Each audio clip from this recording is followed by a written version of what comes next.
सबसे पहले तो आप सभी मीडिया साथियों का यहाँ पे आए उसके लिए बहुत बहुत शुक्रिया। आज की इस प्रेस कॉन्फ्रेंस में 2-3 बहुत इम्पॉर्टेंट इश्यूज़ हैं जिसको हम यहाँ पे रेज़ करना चाहेंगे।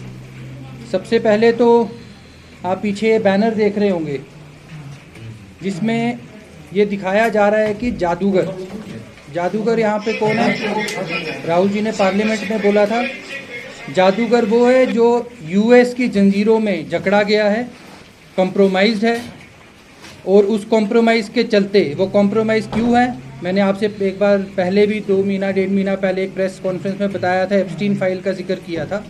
उसके चलते ये जादूगर कॉम्प्रोमाइज़ हुआ है। कॉम्प्रोमाइज़ होने के कारण इसने क्या किया, इंडो यूएस एक ट्रेड डील साइन की। उस ट्रेड डील में क्या होगा, उस ट्रेड डील में यूएस को 0% टैरिफ पे वो इंडिया में सप्लाई कर सकते हैं और इंडिया का 16% टैरिफ जो है वो लगा है। इससे नुकसान क्या होगा, इससे नुकसान ये होगा कि हमारे जो यहाँ पे फार्मर्स हैं, चाहे वो इंडिया में कह लीजिए, चाहे आप जम्मू कश्मीर में कह लीजिए, यहाँ के एप्पल ग्रोअर्स कह लीजिए, जो वो लोग हैं वो यूएस के फार्मर्स के साथ कम्पीट नहीं कर सकते। वहाँ पे सारी जो है वो इंडस्ट्रियल बेस्ड फार्मिंग है, वहाँ मशीन्स का प्रयोग होता है, चाहे वो डेयरी फार्मिंग कह लो, वहाँ पे मशीन्स के थ्रू डेयरिंग फार्मिंग की जाती है। और यहाँ पे हमारे जो किसान हैं, जो हमारे डेयरी जो फार्मर्स हैं, इन लोगों की खपत, इन लोगों की जो प्रोडक्शन है वो बहुत कम है। और अगर यूएस के फार्मर्स और वहाँ से डायरेक्टली अगर वो वहाँ पे एक्सपोर्ट करना शुरू कर देंगे तो हम लोगों के जो फार्मर्स हैं वो कहाँ पे जाएंगे। भारत के 85% जो किसान हैं वो बहुत कम, मेरे को लगता है 2 से 3 हेक्टेयर जो ज़मीन है उस पर वो किसानी करता है, जहाँ पे यूएस का 200 से लेके 300 एकड़ के बीच में जो है वो किसानी करता है। अगर इसके चलते यूएस जो ये डील यूएस के साथ साइन की गई है, इसमें तो पूरा देश के किसान को मारने का काम कर रहा है प्राइम मिनिस्टर मोदी कॉम्प्रोमाइज्ड है। इस प्राइम मिनिस्टर कॉम्प्रोमाइज के चलते हमने एआई समिट में दिल्ली में प्रोटेस्ट किया था, जिसके चलते हमारे नेशनल प्रेसिडेंट उदय भानु चिप जी और उनके साथ 14 लोग जो तिहाड़ जेल तक भेजने का काम जो है इस प्राइम मिनिस्टर ने किया है। डेमोक्रेटिक राइट से हम लोगों ने प्रोटेस्ट किया और उस प्रोटेस्ट का जो ये इतना डर गया कि इसने एक टी शर्ट को लेके, अगर आप उसमें पढ़ेंगे, टी शर्ट को लेके एक केस बनाने की कोशिश की। मैं बताना चाहूँगा लोगों को, वो टी शर्ट का खौफ इनको इसलिए है क्योंकि पार्लियामेंट में एक नेता सफ़ेद टी शर्ट पहन के जब दहाड़ता है तो प्राइम मिनिस्टर वहाँ पे कांपते हैं। दूसरा एक और मुद्दा था जो भी हाल ही में बहुत गर्मा हुआ है, जो विमेन रिजर्वेशन के नाम से जो है प्राइम मिनिस्टर मोदी और भाजपा सरकार जो है वो लाने की कोशिश कर रही है। मैं आप लोगों के माध्यम से बताना चाहूँगा इन देश की महिलाओं को, स्पेशली जम्मू कश्मीर की, कि 33% का जो विमेन रिजर्वेशन बिल है वो 2023 में ही पास हो चुका था।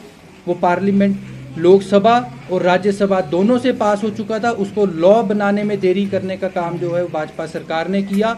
और अभी जो वो वुमेन रिजर्वेशन बोल रहे हैं, वुमेन रिजर्वेशन बिल नहीं है, वो जो बिल है वो डीलिमिटेशन बिल था, जिसको वो बैकडोर एंट्री से ला के डालना चाहते थे। इस डीलिमिटेशन बिल से क्या होता, मानिए आप जम्मू कश्मीर है, 50% के हिसाब से आप जम्मू कश्मीर के कितने एमपी बढ़ेंगे। यहाँ पे ऑलरेडी अभी 6 थे, अब 5 है, तो 1 या 2 एमपी बढ़ेंगे। वहीं यूपी में अगर आप देखें, मध्य प्रदेश में देखें, बिहार में देखें, गुजरात में देखें, जहाँ पे ज़्यादा एमपीज़ हैं, उस हिसाब से जम्मू कश्मीर की भूमिका तो बिल्कुल ज़ीरो हो जाती है। जो 850 अगर ये 815 एमपीज़ करने की बात कर रहे हैं, तो ये विमेंस को रिजर्वेशन अभी क्यों नहीं दिया इन्होंने। जो एग्जिस्टिंग नंबर है आप उनको रिजर्व करने के लिए एक्स्ट्रा नंबर ला रहे हैं, आप इनमें ही उनको रिजर्वेशन दीजिए। तो ये बैकडोर एंट्री का जो सिस्टम है, इसमें जैसे अभी हाल ही में काफ़ी देर से एक इशू जो है राहुल गांधी जी उठा रहे हैं, वो है कास्ट सेंसस का। जम्मू कश्मीर में डिलिमिटेशन हुआ 2011 के सेंसस पे किया गया है, पॉपुलेशन कितनी बढ़ चुकी है तब से। असम में डिलिमिटेशन किया 2001 के सेंसस पे किया गया। तो ऐसी इनको क्या हड़बड़ाहट हो गई कि इनको ये बिल ला के पास करने के लिए जल्दबाजी है।